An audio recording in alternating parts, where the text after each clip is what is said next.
श्री महालक्ष्मी देवीची कहाणी. ध्यानी घ्यावी श्री लक्ष्मी देवीची कहाणी.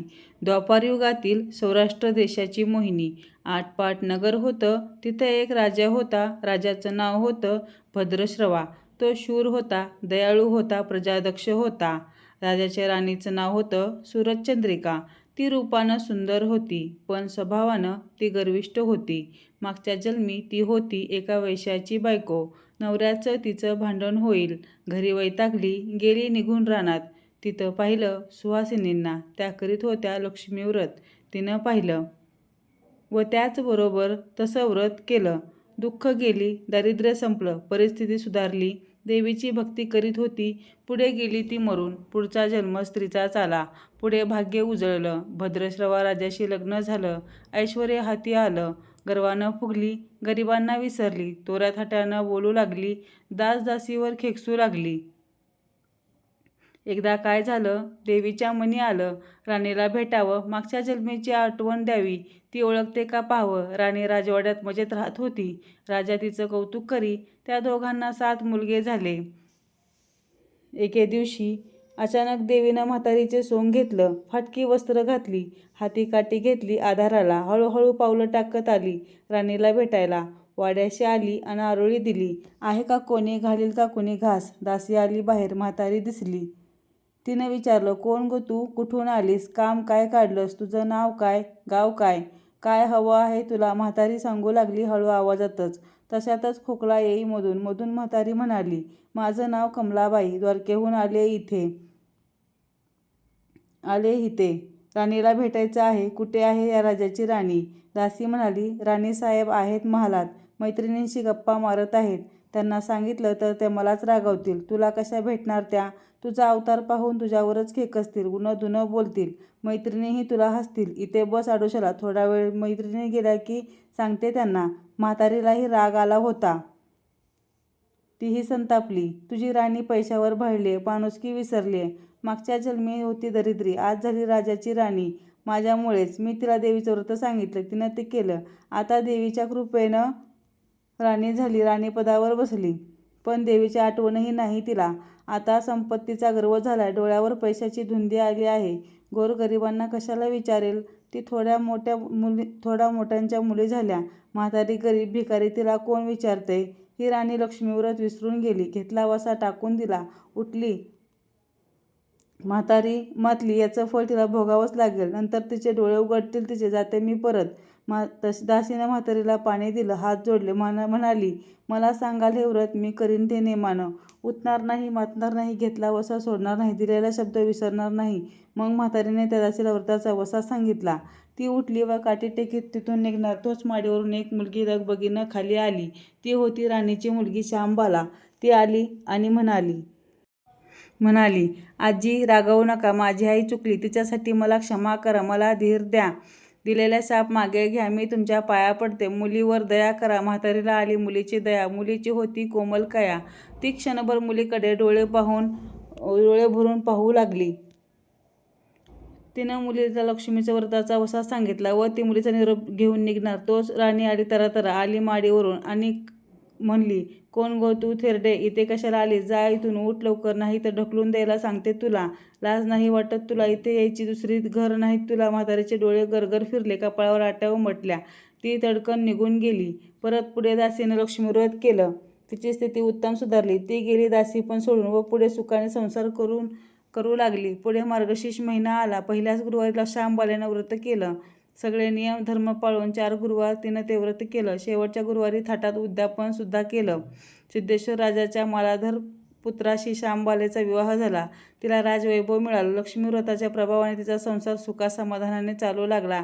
पण भद्रश्रवा व सूरजचंद्रिका राणी यांना हळूहळू वाईट दिवस दिसायला लागले. शत्रूनं भद्रश्रवाचं राज्य लुबडलं. सूरजचंद्रिका राणी होती ती तिची परिस्थिती बदलली. भद्रश्रवाला फार वाईट वाटे. राणीला रडू कोसळलं. पण करणार काय. एक दिवस चिंतेनं उगवत होता, तसाच मावळत होता. रानावनात तर हिंडून कष्टाचे दिवस ती काढत होती. भद्रश्रवाला वाटलं मुलीकडे जावं, तिला पाहावं. तो एकटाच तिच्या घरी निघाला. चालून चालून दमला होता. नदी तीरावर विसाव्यासाठी थांबला. राणीची दासी नदीवर येत होती. तिनं भद्रसेवाला पाहिलं, ओळखलं. परत लगबगीनं घरी गेली. राजाला बातमी सांगितली. मालाधरानं माणसं पाठवली, रथ पाठवला. श्वशुरांनी घरी आणलं, मानसन्मान केला, नवी वस्त्र दिली व गळ्यात हार घातला. श्यामबाला वडिलांची नीट व्यवस्था ठेवत होती. राजाचे दिवस अगदी मजेत जात होते. राजा आता परत जायचा विचार त्याच्या मनात घेतला. जावयाला तसं सुचवलं. भद्रसेवा मुलीचा व जावयाचा निरोप घेऊन निघाला. जावयाने नोकराजवळ एक हंडा दिला. मोहराने भरला होता तो. नोकरांच्या हाती सोबतीने राजा पुन्हा घराकडे परतला. सूरजचंद्रिकेला भेटला. हंडा पाहून ती खुलली. हंड्यावरचं झाकण काढलं. आत पाहते तर काय दिसले कोळसे. सूरजचंद्रिकेने कपाळावर हात मारून घेतला. नवऱ्याला सांगितले. तोही चकित झाला. ते ऐकून दुःखाचे दिवस संपत नव्हते. दारिद्र्यही भोग सुटत नव्हते. चिंतेचे ढग सभोवर दिसत होते. काळजीचा वणवा भडकत होता. सूरजचंद्रिकेला एक एक दिवस अडचणीचा वाटत होता. तिच्याही मनाने घेतलं. एकदा मुलीला भेटावं, डोळे भरून पाहून यावं. आपल्या नशिबाचे भोग आपणच सोसायला हवेत. दुसरे काय करणार? एका गुरुवारी ती घरून निघाली. मुलीच्या गावच्या नदीतील बसली. अगदी दमून गेली होती ती. त्यावेळेस एक दासी नदीवर पाणी भरायला आली होती. तिनं राणीच्या आईला ओळखलं. ती महाली गेली. राणीला बातमी दिली. तुमची आई नदीवर बसलीये. खूप दमलेली दिसली. तिला आणायला पाठवा कुणीतरी. मग श्यामबालेनं रथ बोलावला. आईला घेऊन यायला सांगितलं. आई रथात बसून घरी आली. श्यामबालेनं पाहिलं. आईला तिनं प्रेमानं मिठी मारली. मुलीच्या घरचं ऐश्वर्य पाहून तिचे डोळे तृप्त झाले होते, पण तोंडातून शब्द फुटत नव्हता. आईला स्नान करायला सांगितलं. मग पैठणी नेसायला दिली. गळ्यात सोन्याच्या मोत्याचे अलंकार घातले. आईचे रूप उठून दिसू लागलं. दुपारची वेळ होती. श्यामबाला लक्ष्मी व्रताचा वसा करीत बसली होती. लक्ष्मी देवीची भक्तिभावाने पूजा करीत होती. आरती झाली. वास दरवळत होता. श्यामबाला उपासच करत होती. ती कडकडीत करी. अगदी निराहार राहून आईच्या जेवणाची तयारी झाली होती. तिने आईला जेवायला बोलवलं आणि आईला मागच्या जन्माची आठवण झाली. ही लक्ष्मी व्रताची वसा करीत होती. लक्ष्मी देवीच्या कृपेने ती राणी झाली होती. ती म्हणाली, श्यामा, मी पण जेवत नाही. मीही तुझ्याबरोबर उपवासच करेन. श्यामा ठीक आहे म्हणाली. मार्गशीर्ष महिना होता तो. 4ही गुरुवार मुलीने व्रत केलं ते आईनं पाहिलं आणि भक्तिभावाने नमस्कार करीत होती, उपास करीत होती. सर्व दुःख दूर व्हावीत म्हणून प्रार्थना करत होती. महिना संपत आला व घरी जायचा विचार ठरला. तिला पोचवायला श्यामबाला बरोबर गेली. 4 दिवस राहून श्यामबाला परत निघाली. मालाधरानं पूर्वी पाठवलेला हंडा तिने घेतला. त्यात मीठ भरलं होतं. तो नोकराजवळ देऊन ती पुन्हा आपल्या राजवाड्यात आली. मालाधराशी गप्पा गोष्टी वेळ जात होता. त्याने ते सहज विचारलं, माहेरहून काय आणलं? श्यामबालेनं बरोबर आणलेल्या हंड्याकडे बोट दाखवलं. मालाधरानं झाकण काढलं. आज काय दिसलं त्यांना? मिठाचे खडे. अगं वेडे, हे मिठाचे खडे कशाला? इथे नाही का मिळत मीठ? हो मिळतं ना, पण हे मीठ माझ्या वडिलांच्या राज्यातलं आहे. वडिलांचे राज्य सौराष्ट्रात होतं.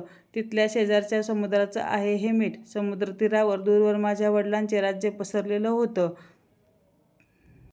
पण आज श्यामबाला सांगण्यातील गेम राजानं हेरली होती. पण तो विचारचक्रात गुंतला होता. श्यामबाला सांगत होती, हे मीठ जीवनाचं अमृत आहे. मिठानंच अन्नाला रुची येते. मीठ नसेल तर सारे पदार्थ अळणी, बेचव. जो माणूस जिथे मीठ खातो तो धन्याशी नेहमी इमानीच राहतो. त्याचं रक्षण करतो. कामात कसूर झाली तर प्राण अर्पणही करतो. मालाधराचा विचारचक्र थांबलं नव्हतं. त्यांना ताबडतोब आपलं सेवक आपल्या सासऱ्यांकडे भद्रश्रवाकडे पाठवले व त्यांना ताबडतोब बोलावून घेतलं. भद्रश्रवाला या तातडीच्या बोलण्याचा काहीच अर्थ कळला नव्हता. पण अधिक विचार न करता तो तातडीने जावयाकडे आला. दोघांची गुप्त बैठक झाली व त्यातून एक नवा विचार निश्चित ठरला. भद्रश्रवाने आपली अनुमती दिली होती. मालाधरानं आपल्या मुख्य सेनापतींना ताबडतोब भेटून जाण्याची आज्ञा केली. सेनापती आले व त्यांनी मालाधरांना आदरपूर्वक वंदन केले. काय आज्ञा आहे? नम्रपणे विचारलं. भद्रश्रवाचं राज्य जिंकून घेतलेल्या शत्रूवर ताबडतोब स्वारी करून जायचं. प्रत्येक सैनिकाच्या हाती ह्या हंड्यातला एक मिठा खडा देऊन शपथ घेऊन शर्तीनं झुंजायला सांगायचं. राजाच्या आज्ञेनुसार सेनापतींना सर्व व्यवस्था केली व दुसऱ्या दिवशी सर्व सेना घेऊन शत्रूवर चाल केली. शत्रू बेसावध. मालाधराचे सारे सैनिक अधिक सावधगिरीने शत्रूच्या राज्यावर तुटून पडले.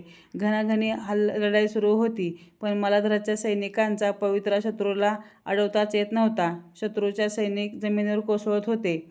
मालाधराचे सैनिक पराकाष्ठेने पुढे सरसावत होते. युद्धाचे तांडव अखंड चालू होते. सूर्य पश्चिमेकडे सरकत होता. थोड्याच दिवसात अंधार पसरणार होता. मालाधराच्या सैनिकांनी अधिक ईर्षेने पुढचं पाऊल पुढे खेचत होते आणि शेवटी